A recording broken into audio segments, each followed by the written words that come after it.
Salut! Dans cette vidéo, on va essayer de répondre aux questions liées au chapitre 5. On va jeter un coup d'œil sur le fichier Word. Voilà. Première question, essayez d'ajouter à toutes les images de portfolio un texte alternatif. Ça veut dire lié à l'option Alt. Avant de commencer, si vous voulez mettre une pause sur la vidéo et essayer de travailler seul. Alors, on va commencer le travail. Voilà. Il me dit d'ajouter un champ Alt, ça veut dire alternatif texte pour toutes les images. Donc, en commençant par le logo. Voilà, Alt Text, Custom Description. Je peux écrire par exemple logo Pastry Chef ou French Pastry Chef. Pastry Chef. C'est ça. Maintenant, Donuts. Donc, on a écrit le texte descriptif dans la vidéo précédente. Maintenant, on passe aux images de galerie. Commençons par la première image alternative texte. Donc, c'est cake, cake red fruits. Remarquez bien que je répète le même titre du produit, hein, sans casser la tête. Voilà. De même pour la deuxième image.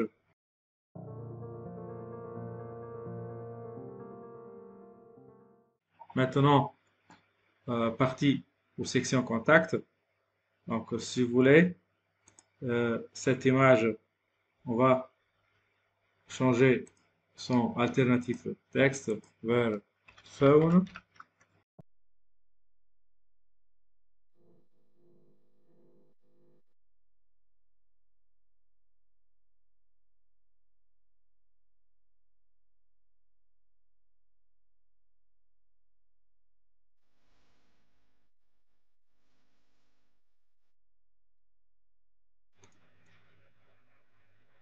Personnaliser la page 404 en ajoutant un titre de taille H1. Le contenu du titre sera composé des mots-clés que vous jugez utiles pour le moteur de recherche Google. OK.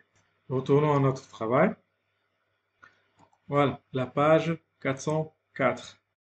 Rappelons que dans la vidéo précédente, on a personnalisé cette page. On a changé l'icône ou l'image par défaut par le logo du site. Et on a changé le mot Find Not Found par le nom du site. On peut répéter cette phrase French Pastry Chef. Donc, il a dit d'ajouter un titre. Donc, regardons l'arborescence. Peut-être on peut ajouter un bloc au début. Voilà. Et dedans, on va ajouter un texte, un heading, par exemple. Et voilà. Coller avec une taille H1. On a répondu à cette question.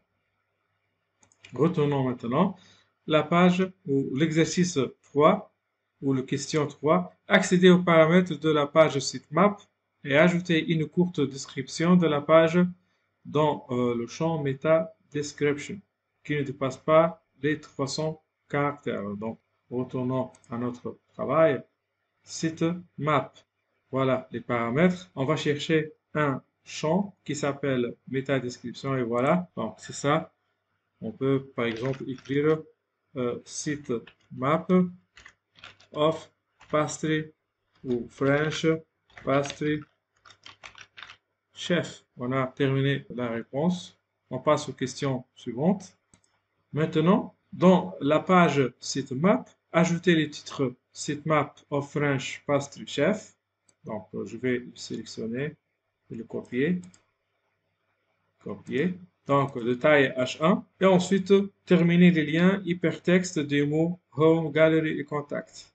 OK. Revenons à notre travail. Donc, on va enregistrer les données et on va à la page sitemap. Il me demande d'ajouter un titre. Donc, je vais ajouter tout d'abord un bloc avant la section. C'est bon. Et dans ce bloc, je vais ajouter un heading. C'est bon. Et je vais écrire sitemap of French Pastry Chef. Voilà. Ensuite, la deuxième partie du question, on doit terminer. On doit terminer les liens hypertextes. Donc, si on clique sur le bouton Home, ça nous guide. euh, Bien sûr, dans ce plan gratuit, on n'a que deux pages. La page Home qui contient trois sections.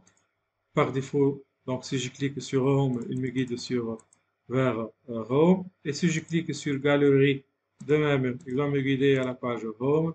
Et si je me clique sur la page ou sur le bouton Contact ou sur le lien Contact, il va me guider à la page Home. Voilà, j'ai terminé ces questions. On passe, si je crois, aux dernières questions. Ajouter un lien hypertexte au bouton Explorer qui mène à la section Galerie. OK. Donc, je vais choisir la page Home. Et lorsque je clique sur ce bouton, on doit aller à la section Galerie, à cette section. Donc, je clique sur le bouton Explorer. Je regarde les paramètres dans le Link Settings. Cette fois-ci, je vais faire un lien hypertexte interne, donc guidant à une section, à une partie interne de la page. Donc, je vais choisir page section.